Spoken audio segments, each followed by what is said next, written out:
Iniya dress change பண்ணிட்டு கீழ வராங்க. வந்ததுக்கப்புறமா "ரொம்ப அழகா இருக்கடா" அப்படின்னு கட்டி போடுச்சு. பாக்யா கிஸ்லாம் பண்றாங்க. அப்புறம் கேக் கட் பண்ண சொல்றாங்க. இனியா நிதிஷ பார்த்து முறைச்சிட்டே இருக்காங்க. இனியாவோட ஃபேஸே சரியில்ல. எல்லாத்தையும் நினச்சு ரொம்ப கஷ்டப்பட்டுட்டு இருக்காங்க இனியா. ஸோ கேக் வந்து கட் பண்ணிட்டு "நிதிஷ்க்கு ஊட்டு" அப்படின்னு சொல்லும்போது, முறைச்சிட்டே நிதிஷ்க்கு ஊட்ட, நிதிஷும் முறைச்சிட்டே இனியாவுக்கு வந்து ஊட்டுறாரு. நிதிஷ் இவ்வளோ பெரிய அசிங்கமான ஒரு பாஸ்ட்ட வச்சுட்டு இனியாவ ரொம்பவே கொடுமைப்படுத்துறாரு அப்படின்னு தான் சொல்லணும். ஸோ வந்து அம்மா அப்படின்னு கூப்பிடுறாங்க.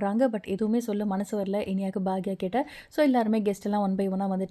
கெஸ்ட் எல்லாம் அதுக்கப்புறமா பார்ட்டி முடிஞ்சோனே நாங்க கிளம்புறோம் அப்படின்னு சொல்லி கிளம்புறாங்க. "ஏன்டா ஒரு மாதிரி இருக்க?" அப்படின்னு சொல்லி பாக்யா கேட்க, "இல்லம்மா கொஞ்சம் ஒர்க் டென்ஷன்" அப்படின்னு சொல்லி பொய் சொல்லிடுறாங்க இனியா. "ஆமா அப்போ கூட சொன்னேன் இன்னைக்கு எதுக்கு வேலைக்கு போறேன்னு நான் வந்து சொன்னேன்" அப்படின்னு சந்திரலேகா சொல்ல, "ஒர்க் முக்கியம் தானே, ஆஃபீஸ் போகணும் தானே" அப்படின்னு சுதாகர் நடிக்கிறாரு. ஸோ இந்த மாதிரியெல்லாம் போயிட்டுருக்கு. இப்போ வந்து என்னாச்சுன்னா, சரி டைம் ஆயிடுச்சு நாங்க கிளம்புறோம் அப்படின்னு பாக்யா, ஈஸ்வரி, செழியன், எழில் அப்படின்னு எல்லாரும் கிளம்புறாங்க. எழில வந்து நான் ஏர்போர்ட்ல ட்ராப் பண்ணிட்டு நாங்க அப்படியே கிளம்புறோம் அப்படின்னோனே, "டாடி நீங்க மட்டும் கொஞ்சம் என் கூட இருக்கீங்களா?" அப்படின்னு இனியா கேட்க, "சரிம்மா நான் உன் கூட இருக்கேன். நான் அப்புறமா போறேன்" அப்படின்னு சொல்ல இனியாக்கு மனசு கொஞ்சம் நிம்மதியாகுது. ஸோ இப்போ என்னன்னா அவங்க எல்லாருமே போயாச்சு. "டாடி என்ன கொஞ்சம் வெளியில கூட்டிட்டு போறீங்களா? நான் உங்க கூட கொஞ்சம் பேசணும்" அப்படின்னு கேட்குறாங்க நம்ம இனியா.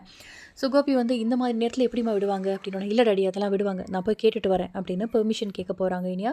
ஸோ இப்போ என்னமோ தெரியல அதிசயமா போயிட்டு வான்னு சொல்லியாச்சு சுதாகரும், சந்திரலேகாவும். இப்போ இனியா அண்ட் கோபி 2 பேரும் வெளியில போறாங்க.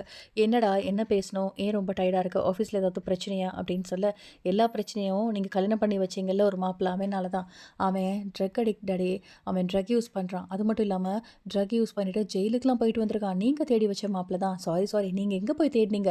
அதுவா வந்தது. என்ன கல்யாணம் பண்ணி குடுத்துட்டீங்க. அதுவும் நான் ஆசைப்பட்ட கல்யாணத்த பண்ணிக்க கூடாது அப்படிங்கிறதுக்காக, இந்த மாதிரி ஒரு போதை பொருளுக்கு அடிமையானவன என்ன கல்யாணம் பண்ணி வச்சுட்டீங்க டாடி. என்னோட வாழ்க்கையே போயிடுச்சு" அப்படின்னோனே, "என்ன இனியா சொல்ற?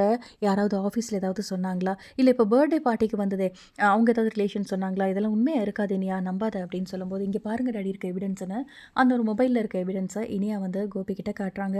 அத பார்த்தோனே கோபி ஆடி போயிடுறாரு. அத படிச்சுட்டு கண்ணெல்லாம் கலங்கி ஊத்துது. "என்னடா இனியா இப்படி நடந்துருச்சு? எனக்கு ரொம்ப பயமா இருக்கு இனியா. சரி கவலைப்படாத" அப்படின்னு சொல்லிட்டு இனியாவ கூட்டிக்கிட்டு நேரா சுதாகர் வீட்டுக்கு போறாரு. போனோனே, இந்த மாதிரி "ஏன் சம்மந்தி ஒரு மாதிரி இருக்கு? உங்க முகம் என்னாச்சு?" அப்படின்னு சொல்லிட்டு நம்ம இவரு சுதாகர் வந்து கோபி கிட்ட கேட்க, அதுக்கு கோபி வந்து சொல்றாரு, அதெல்லாம் இல்ல. நீங்க வந்து எவ்வளோ பெரிய விஷயத்த மறைச்சு என் பொண்ண கல்யாணம் பண்ணியிருக்கீங்க. உங்க பையன் ட்ரக் யூஸ் பண்ணிட்டு ஜெயிலுக்கு போனவனா?" அப்படின்னோனே, "என்ன தேவையில்லாம பேசுறீங்க?" அப்படின்னு ஃபர்ஸ்ட்டு சந்திரலேகா வந்து எகுறுறாங்க. "அதெல்லாம் நான் ஆஃபீஸ்லயே கண்டுபிடிச்சுட்டேன். இதெல்லாம் நடந்து 2 வருஷத்துக்கு முன்னாடி நடந்துச்சு" அப்படின்னு புட்டு புட்டு எல்லாத்தையுமே இனியா வச்சிடுறாங்க. "உன் பையன் ஜெயிலுக்கு போயிட்டு வந்ததுக்கு, அதுக்கு நீங்க கஷ்டப்பட்டு அவர வெளியில எடுத்துட்டு வந்து, இந்த பாருங்க இருக்கு" அப்படின்னு சொல்லிட்டு சூப்பரா எடுத்து வந்து இனியா ஒண்ணொன்னையும் சொன்ன உடனே சுதாகரும், சந்திரலேகாவும் ஆடி போயிடுறாங்க. "ஆ ஆமா சம்மந்தி. அ போயிட்டு தான் வந்தான். ஆனா இப்போ நல்லா இருக்கானே! அந்த மாதிரி பழக்கம்லாம் ஒண்ணும் இல்லையே! இந்த மாதிரி நம்ம இனியாவோட பாஸ்ட் ரிலேஷன்ஷிப்ப தெரிஞ்சோன தான் திருப்பி ஸ்டார்ட் பண்ணியிருப்பான்" அப்படின்னோனே, "இங்க பாருங்க திரும்ப திரும்ப ரிலேஷன்ஷிப்னு சொல்லாதீங்க" அப்படின்னு கோபி கோவப்படுறாரு. "இப்படி ஒரு பாஸ்ட்ட வச்சுட்டு தானே உங்க பையன் ரொம்ப நல்லவன் மாதிரி பேசிட்டு இருக்காரு" அப்படின்னு சொல்ல, "இனிமே இந்த வீட்ல ஒரு நிமிஷம் கூட இனியா இருக்க மாட்டா. வா இனியா போலாம்" அப்படின்னு கோபி கூப்பிட, அதுக்கு சுதாகர், "ப்ளீஸ் இனிமே உங்க பொண்ணுக்கு எந்த ஒரு பிரச்சனையும் வராது. அதுக்கு நான் கேரண்டி இங்கேயே இருக்கட்டும்" அப்படின்னோனே, "இந்த பழக்கம் மாதிரி பழக்கம் இருக்கிற பையனோட என் பொண்ணு வாழணும்னு அவசியம் கிடையாதுன்னு" திரும்ப கூப்பிட, இப்ப அப்கமிங்ல கண்டிப்பா கோபி இங்க விட்டு போற மாரி தான் இருக்கும்.